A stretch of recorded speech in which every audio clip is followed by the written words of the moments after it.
Good day, sir. My name is Christian Embalaga, and this is my topic: reciprocating engine removal and overhaul practices. So, reciprocating engine removal and overhaul practices. Procedure for removing or installation an aircraft engine usually vary, vary widely with the type of aircraft and the type of engine. Those no single list of instruction can be provided as the guideline for all engines. In this topic, I will discuss the removing in aircraft engines, and alam naman natin na malawak at iba't iba ang klase ng mga aeroplano at ang mga engines natin. Because of many types of engine and aircraft installation, the large number of design varies within each type of category. Representative examples have been selected to illustrate the most typical installation procedures for reciprocating turboprop and turbofan engines. Mm, May mga magkakaparehong gawain gawain na dapat gawin kapag magpapalit or mag-aayos ng eroplano or engines. Kaya minsan madali lang, and most engines ay required silang na mga dapat tanggalin at ikabit.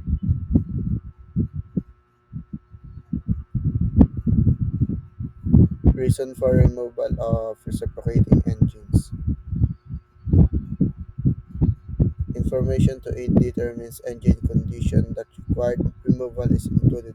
However, in every case, consult applicable manufacturer's instruction as the final authority to establish the basis for engine replacement.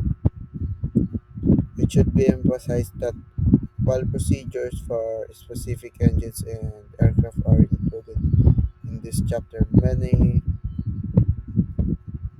pertinent or mandatory references have been omitted because of their relevance to general discussion. Always refer to the manufacturers before performing any face-off removal or installation. Engine or component lifespan exceeded. Engine life is depend upon such factors as operational use and quality of manufacture or overhaul. The type of aircraft in which the engine is installed, the kind of operation being carried out, and the degree to which maintenance is accomplished. So, ang isang buhay ng isang engine ay nakadepende kung gaano na ito katagal na nagagamit, kung ano na ang mga mga paggawa na at ang sinaayos dito, kung ganon ang kung kaya pa ba ng isang engine and the quality of an engine. The manufacturer sets engine removal times based on service experience. It is possible to establish a maximum expected time before overhaul, or TBO, or span of time within which an engine needs to be overhauled, regardless of condition of engine, should be removed when it has accumulated the recommended maximum allowable time since the last overhaul. nagbibigay sila ng oras ng pagtanggal para malaman nila yung expected time para sa next operation na gagawin or pag overhaul para matapos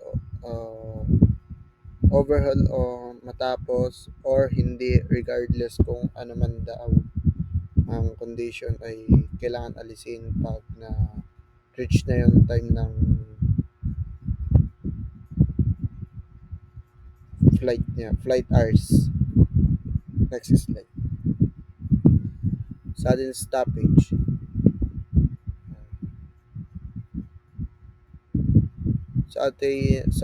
Stoppage is very rapid and complete stoppage of the engine. It can be caused by engine seizure by one or more of the propeller blades strike an object in such way that revolution per minute or RPM goes to zero in less than one complete revolution of propeller.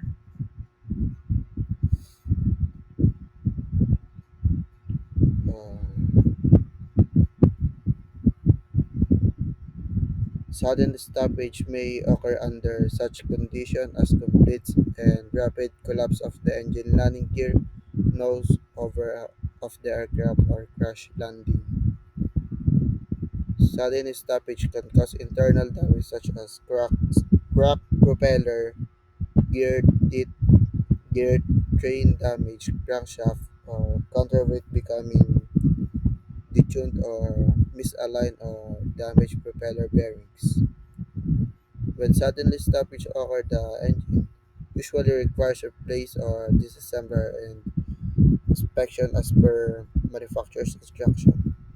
Reason ng biglang pagtigil ng isang engine ay ang minsan engine seizure or natatamaan ng mga FOD na tumatama sa mga propeller or kaya nagko-collapse ang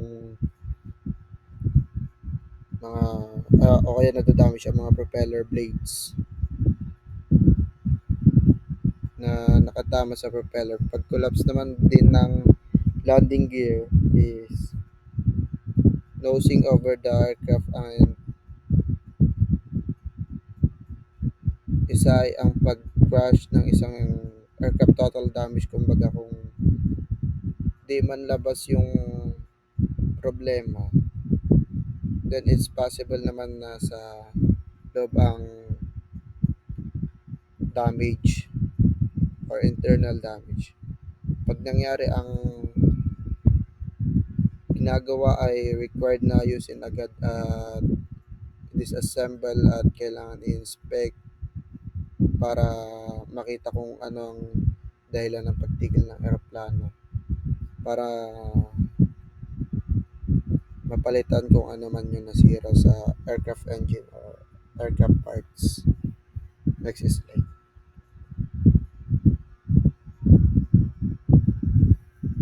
Sudden reduction in speed.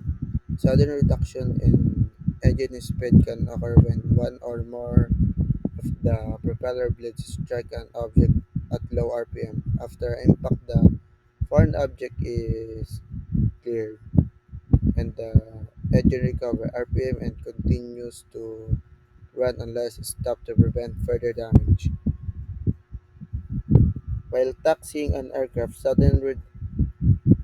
reduction in speed can occur when the propeller strikes a foreign object such as a race in the race section in the runway and toolbox or a portion of aircraft or airplane. Sudden reduction in speed is kapag biglang mabilis kapag ah, may mga biglang tumama na objects sa propeller. Tapos magpapabagal niya yung takbo ng eroplano, tapos o kaya masira ang propeller na o kaya yun ang magre-reduce ng speed ng eroplano. Tapos When the accident occurred, the high RPM shock are much more severe. When sudden reduction in RPM occurs, the following procedures can be used as general rule, but you must comply with the manufacturer's information. Pag nangyari to, kahit saglit lang, you, you may have to report na or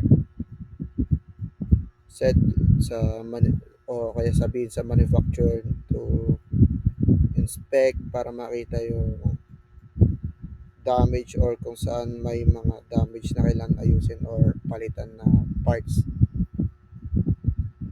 o kaya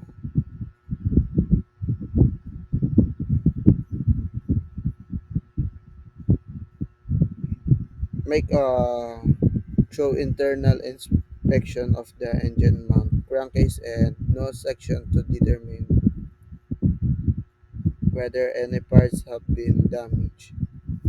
If is found that cannot be corrected by line maintenance, remove the engine internal components can be damaged, especially counterweight and on the crankshaft. Remove the engine oil or filter, inspect them for the presence of metal particles, remove the engine some plug some plugs, drain the oil into clean containers, strain it through a clean cloth and check to the cloth and the strained oil for metal particles. Heavy metal particles in the oil indicate a definite engine failure and the engine must be removed. So kapag ang mga pag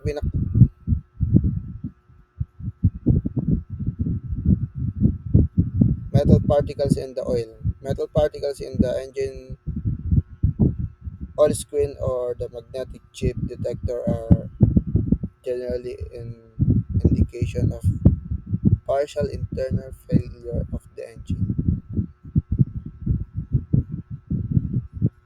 Carbon tends to break loose from the interior of the engine in rock-like pieces that have the appearance of metal. It is necessary to consider those possibilities when foreign particles are on the engine oil screen or magnetic chip detector. Before removing of engine suspected internal failure, as indicated by foreign material on the oil screen or oil sump plugs, determine if the foreign particles are ferrous metal ferrous metal by placing them close to a magnet to see if they are magnetic. If the material is not magnetic, it is not attracted magnet mag, by the magnet. Any ferrous metal in the oil screen is cause for concern.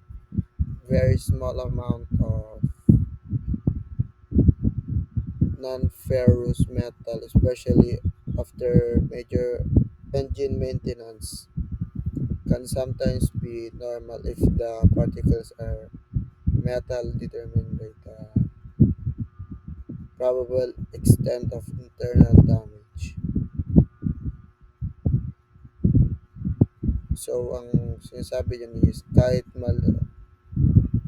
maliit na bagay pwedeng makaapekto sa engine.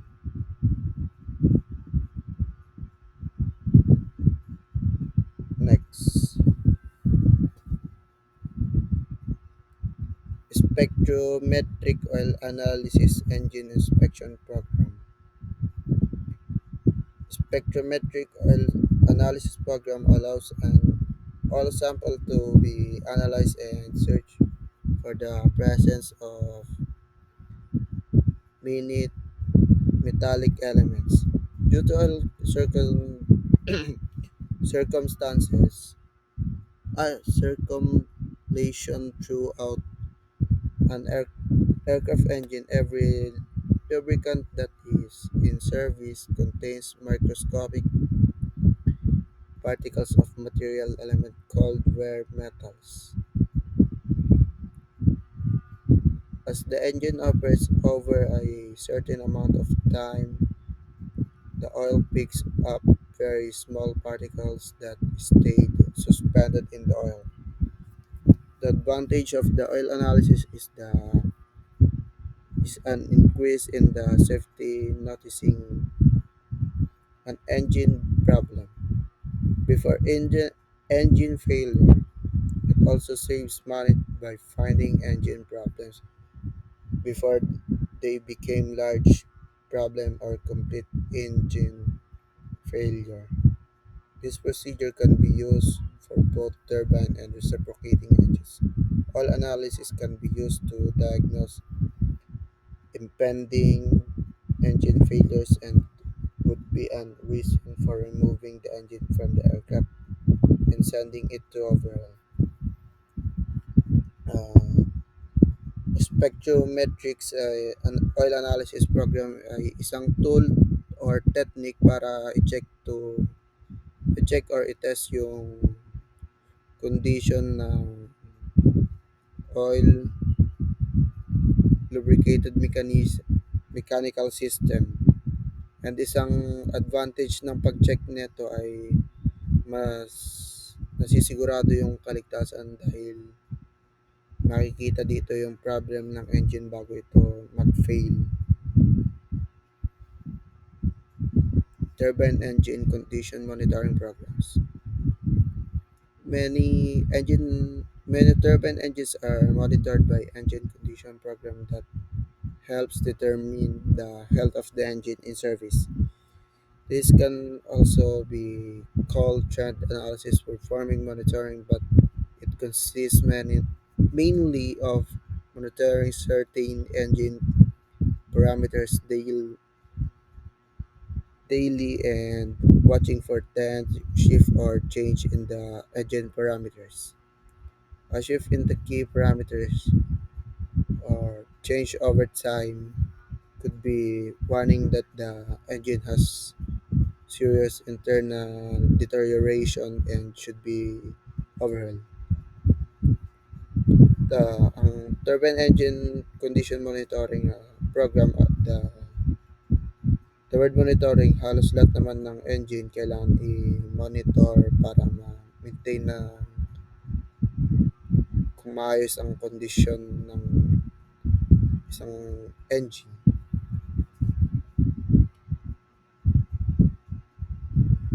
Engine operational problem. Engine are usually removed when there are consistent engine operation problem, and engine operational problem generally include but are not limited to one or more of the following conditions. 1. Excessive engine vibration. This is especially true with the turbine engines. 2. Backfiring or misfiring, either consistent or intermittent due to valve strain or other mechanical defects in reciprocating engines. 3. Turbine engines that exceed normal operating parameters of the life limited components exceeding maximum time in service or cycle. 4. Low power output generally caused by low compression with suffocating engines and internal engine deterioration or damage with turbine. Engine operation problems, ito yung ginagawa when operating engine number 1.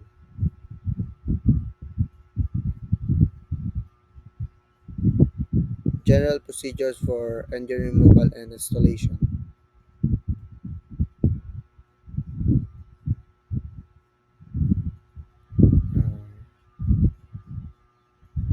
Preparation of engines for installation.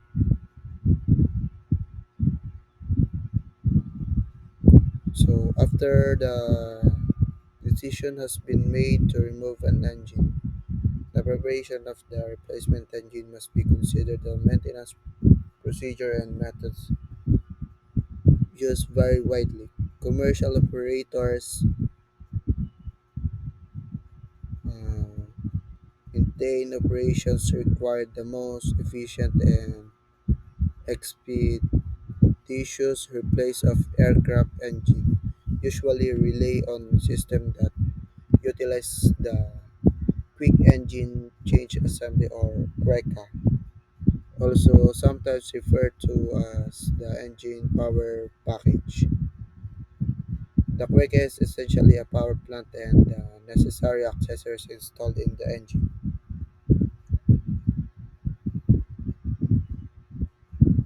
Other operators of the aircraft equipped with reciprocating engines sometimes use a different replacement method in these repair facilities because engines change often occurs at random intervals.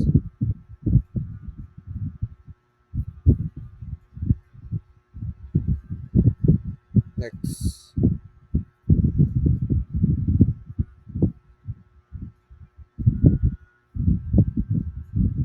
Weka build-up method for changing of engine. Weka system is the most commonly used with large turbine engine used in the airline. Such engines are used to describe Weka build-up and installation procedures. Many of those procedures are applicable to all other methods of engine build-up and installation. All aircraft engine in and its accessories that have been in storage must undergo carefully before careful the preservation and inspect before they may be installed in the aircraft. This involves more than removing engines from its container and bolting into the aircraft.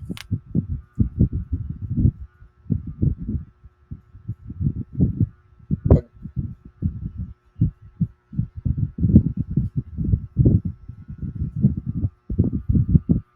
despre- the preservation of engine.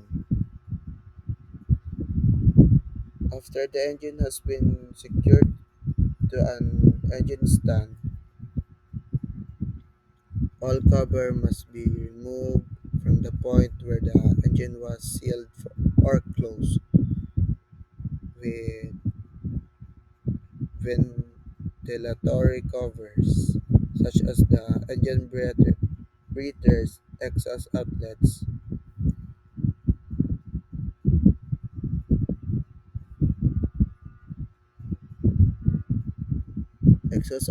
and accessories mounting pads, cover plates.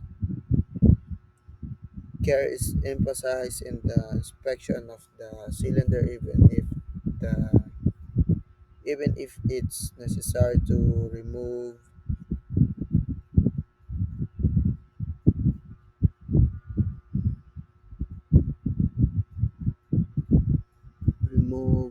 a cylinder as a final check. See the exterior of the engine it is clean. Usually a quantity of compounds run out of the engine when the dehydrator plugs and oil screen are removed. To clean the engine spray To clean the engine, spray it with a approved commercial solvent.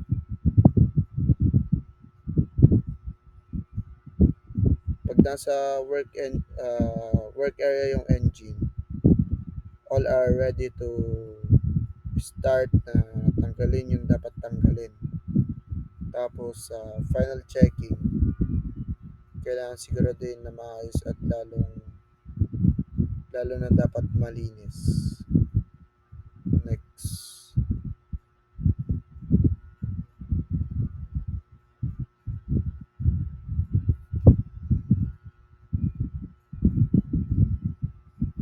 inspection and the preservation of accessories.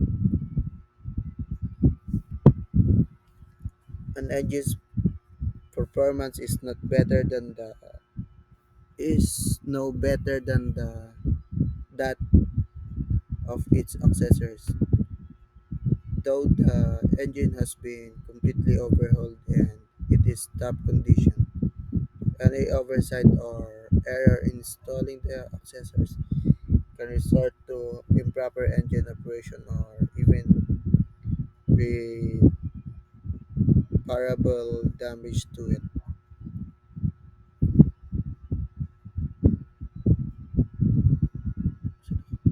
Before the preserving any of the accessories enclosed with the engine,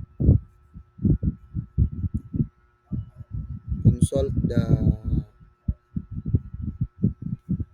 storage data, usually stenciled on the outside of the engine container, are the records enclosed with the engine to determine how long the engine and accessories were in storage. In inspection and the preservation of accessories, importanteng may lagay lahat na or may install ng maayos o yung mga tinanggal kasi kung di lahat may lalagay at di maayos ang mga pagkakakabit ay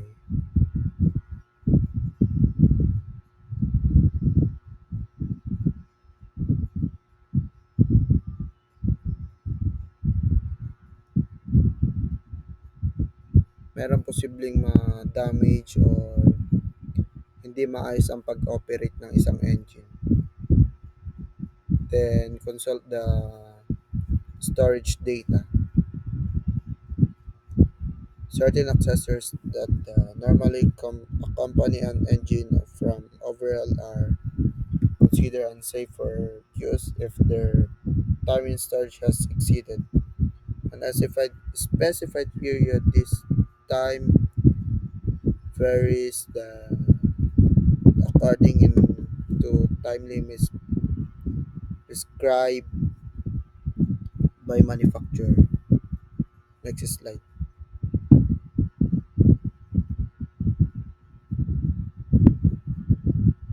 Any accessories that have been removed from an old engine that can be installed on the new must be given through inspection to determine its condition. So, bago daw yung mga inalis daw sa lumang engine, kailangan din inspect bago ilagay sa bagong engine kung maganda pa yung condition ng isang engine. This inspection includes check for general condition, cleanliness, absence of corrosion, and absence of wear as evidenced by excessive play in the moving parts. So ang sinasabi dun is kailangan ng general check-up, tapos kailangan malinis, kailangan walang mga corroded na parts or corrosion para sa magandang operation ng engine. Some accessories must be replaced regardless of their operating time. If the engine is being changed because of internal failure, such accessories may have been contaminated by metal particles carried out there operating mechanism by the engine oil and lubricant lubricates them. Before installing any replacement accessories, check it visually for sign of corrosion and freedom of operation. So, bago i-install yung pinalit na accessories, kaya i-check na visual inspection para makita kung may mga sign ba ng pag-start ng corrosion. Lubricate the accessory drive shaft if so indicated in the manufacturer's instruction. So kailangan mo daw i-lubricate yung drive shaft para maiwasan na para masunod yung manufacturer's instruction. Next, preparing for uh, the engine for removal. Before starting to the work of the aircraft of reciprocating engine, always be sure that the magneto switch is in the position of. So, bago daw mag-remove ng aircraft reciprocating engine, kailangan naka-off yung magneto switch off sa kailangan nakapwesto yung magneto sa off position para maiwasan ng mga aksidente na biglang pag-start ng makina. After engines can be started accidentally by turning the propeller if the magneto switch is on. After ensuring that all fuel to the engine is shut off, disconnect the battery to eliminate the possibility of hot wire starting a fire. It is anticipated that the aircraft will be out of service for more than 6 days. The battery is usually removed and taken to the battery shop and replaced on charger. So, bago daw alisin yung battery, kailangan yung mga fuel uh, fuel lines ng engine is nakapatay. Tapos yung battery is di-disconnect para maiwasan yung biglaang pag-spark ng mga wire. Tapos kailangan i-store yung battery sa battery shop tapos i-charge doon. Next,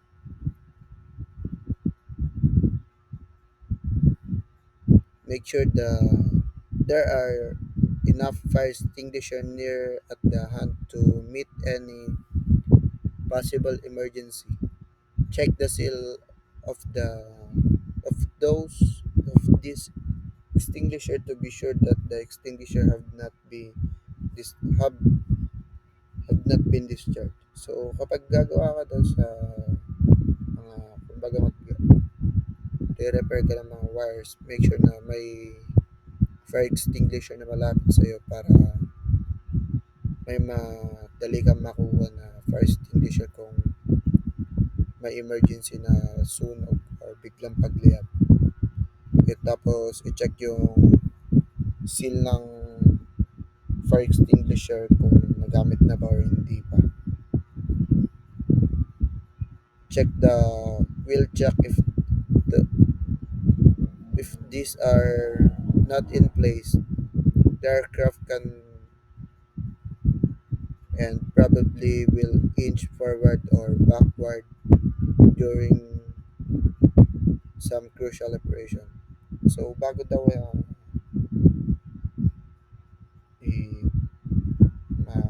kumbaga na park mo na yung aeroplano, kailangan check mo yung mga wheel check kung nakaayos ba para maiwasan yung mga pag-atras abante ng aircraft. In the aircraft has a tricycle landing, Be sure that the tail is supported so the aircraft cannot tip back when the weight of the engine is removed from the forward end. It is not necessary to support the tail on the some multiple engine aircraft if any one engine is to be removed. In addition, the landing gear shock strut can be deflated to prevent them from exceeding as the engine weight is removed from the engine. Next slide.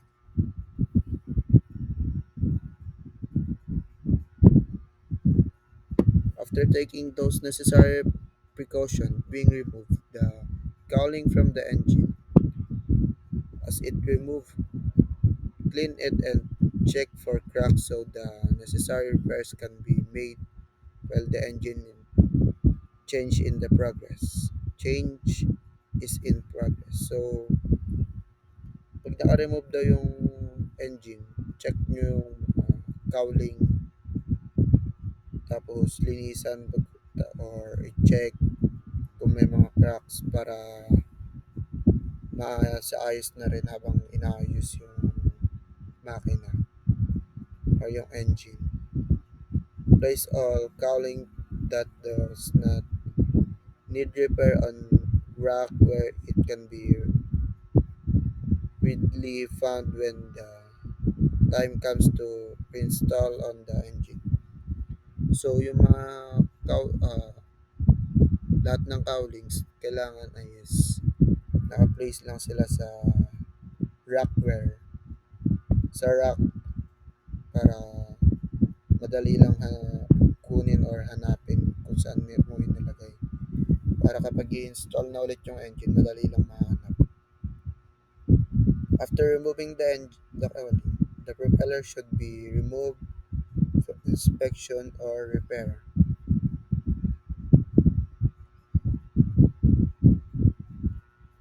Drain the engine. Place a large metal pan or drip pan on the floor under the engine to catch any spilled mixture or oil. Next, secure a clean container in which to drain the oil or corrosion preventive mixture. So kapag i-drain mo daw yung oil ng engine, kailangan is meron kang paglalagyan para maiwasan ng pagkalat sa sahig. Tapos kailangan malinis yung container na paglalagyan. Place the container beneath the engine, open the drain valve, and allow the oil to drain. The point at which is typical aircraft engine oil system is drained. Other point at which the oil system is drained can typically include the oil cooler, oil return line, and engine sump. All valve drains and lines must remain open until the oil system has been completely drained. After draining the oil, reinstall all drain plugs and close all drain valves, then wipe all excess oil from around the drain bed. So, pagtapos na ma-drain yung langis, lahat ng langis ng ano, i-install na yung drain plug, yung takip ng drain plug, tapos yung sa mga drain valves, tapos linisan mo yung mga excess oil around sa drain point. Next, electrical disconnect. Electrical disconnect are usually made at the engine firewall. Also, do not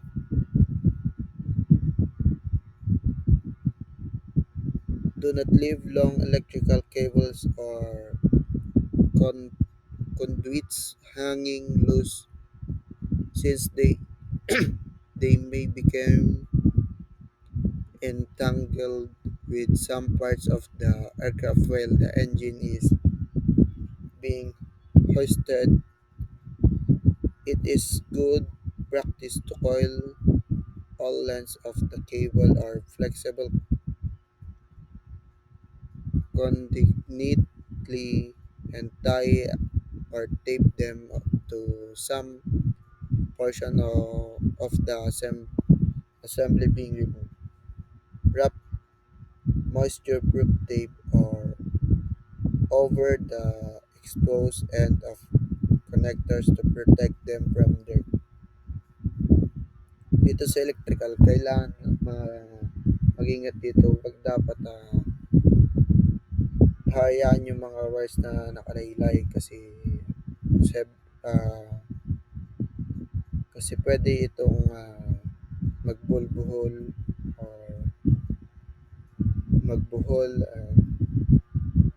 sa ibang parte ng engine. Dapat dapat inaayos yung mga wire at i-place na maayos at itali at lagyan ng tape, then balutin na moisture proof tape yung mga exposed wire, mga socket para maprotektan at sa mga dumi at basa.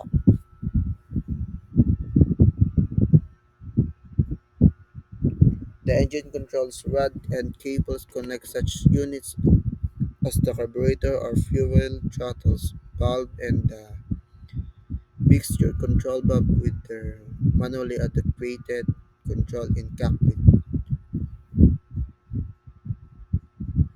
The control are sometimes disconnect by removing the turnbuckle that joins the cable ends. The control rod in the linkage shown show has two rod end assemblies, a clevis and an eye screwed into opposite ends.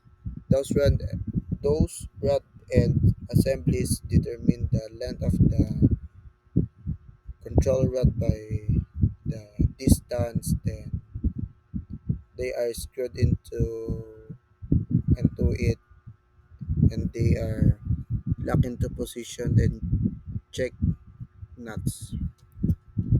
Those after the engine controls linkage have been disconnected and the nut are and bolts should be placed in the rod ends and bell crank arms to prevent their being lost. So, kailangan mo lang siyang i-place sa isang lugar para maiwasan na pagka pagkawala ng mga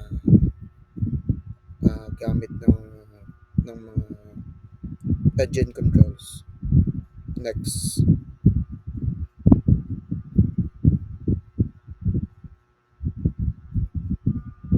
the line between units within the aircraft and the engine are either flexible hose and aluminum oil alloy tubes joined by lengths of those clamped to them. Line that must withstand high pressure, such as the hydraulic lines, and often made of stainless steel tubbing. Most lines leading from a Queca are secured to a threaded fitting at the firewall by a slip knot around the tubbing. Some type of container should be used to collect any fuel, oil, or other fluid that may drain from the disconnected lines. After the lines have been drained, they should be immediately Plug or cover by moisture-proof tape to prevent foreign matter from entering them as well as to prevent any next. Removing the engine. If a cracker is being removed, the engine amount accompanies the engine. The mount remains on the aircraft if only the engine is being removed. Before the engine can be freed from its attach points, a sling must be installed so the engine weight can be supported with a hoist when the mounting bolts are removed. Aircraft engines or crackers have marked points and attaching a hoisting sling. The location of those attaching point varies according to the size and weight distribution of the engine. As a matter of safety, careful inspect the sling for condition before ins- installing on the engine. Next,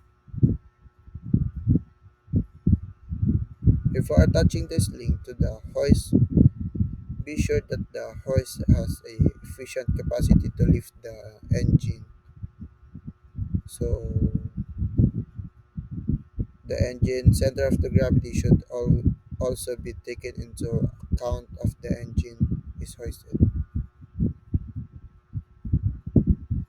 So bago mo ikabit yung sling, kailangan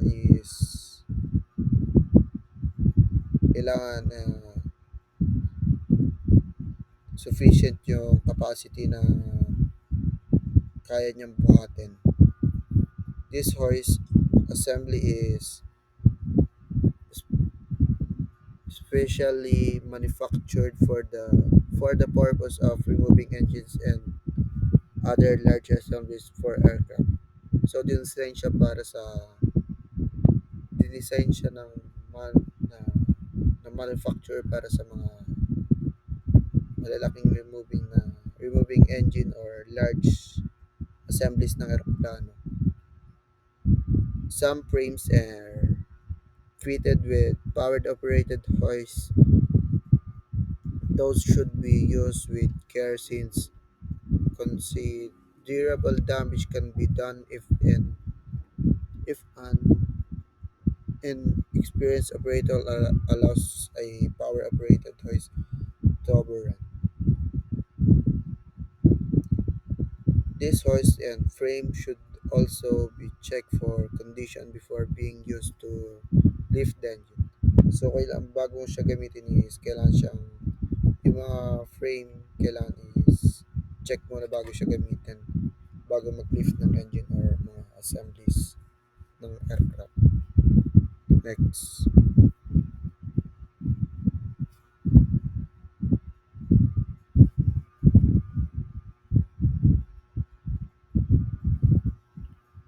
hoisting the engine. Before the hoist is hooked into the engine sling, we check the aircraft tail support and the wheel chocks. So, alisin yung, bago i-hook yung engine, kailangan i-check yung tail support ng aircraft para maiwasang bumagsak tapos yung mga wheel chuck para maiwasan mag-atras abante. Fast line of the engine at points on the side or rear so that the engine can be controlled as is being used.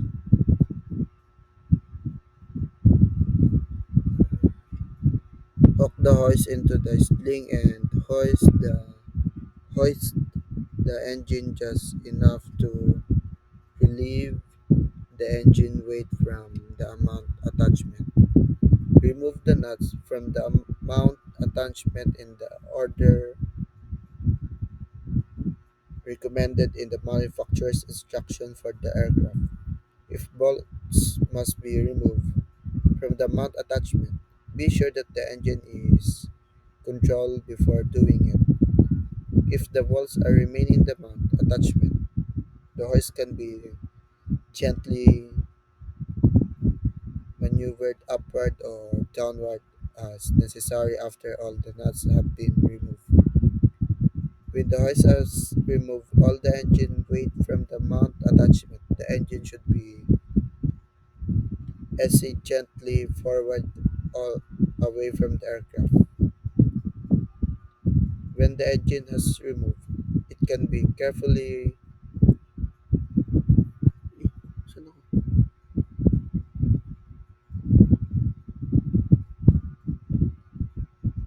Gently necessary nuts are removed. The engine should be gently forward away from the aircraft. When the engine has been removed, it can be carefully lowered into stand and the engine should be fastened to the stand and preferable removal of accessories. Next,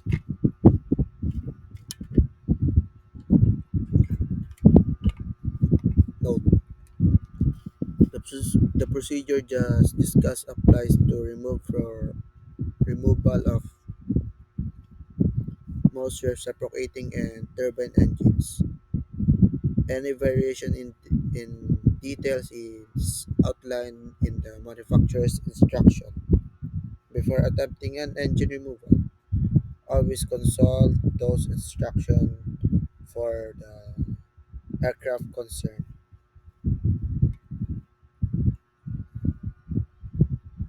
Next,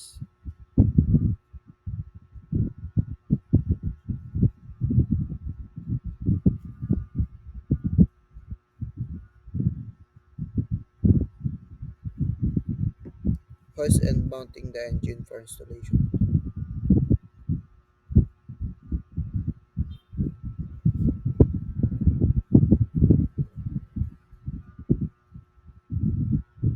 When the new overhauled engine is ready to be hoisted for installation, move the engine stand as close as possible to the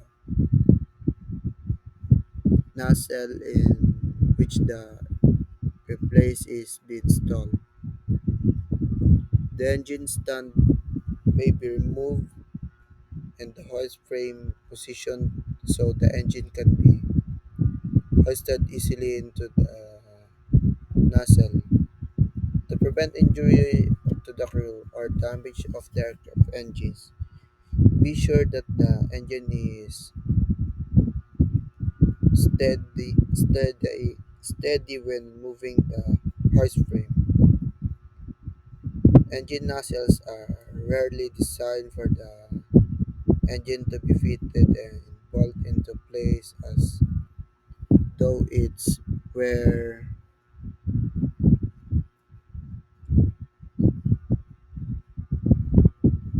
were mounted on a very wall.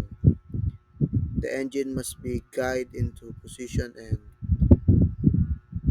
mounted with its various connections, such as the mounting bolts, holes, and the exhaust pipe tails. When the engine has been aligned correctly in the nozzle, insert the mounting bolts into their holes and install all start all the nuts on them. Always use the type of nut bolt and nut recommended by the manufacturer. Never use an unauthorized substitution of a different type of spe- specification of nut and bolts that the prescribed. The applicable manufacturer's instruction outline the sequence of tightening the mounting bolts to ensure security of fastening. fastening. Mounting the engine and the nozzle is, of course, only the beginning. All the ducts, electrical leads, controls, tubes, and conduits must be connected before the engine can be operated. Connection and adjustment. There are no hard and fast rules that direct the order in the which units or system should be connected to the engine. Each maintenance organization normally supplies a worksheet or checklist before to be followed during this procedure. This list is based upon the past engine installation on the particular aircraft. If this is followed carefully,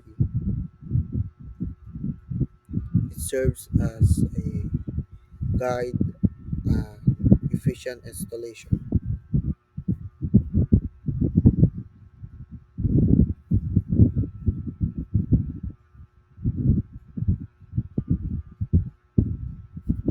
Uh, when you follow of all this, you can have a successful installation and removing of the engine.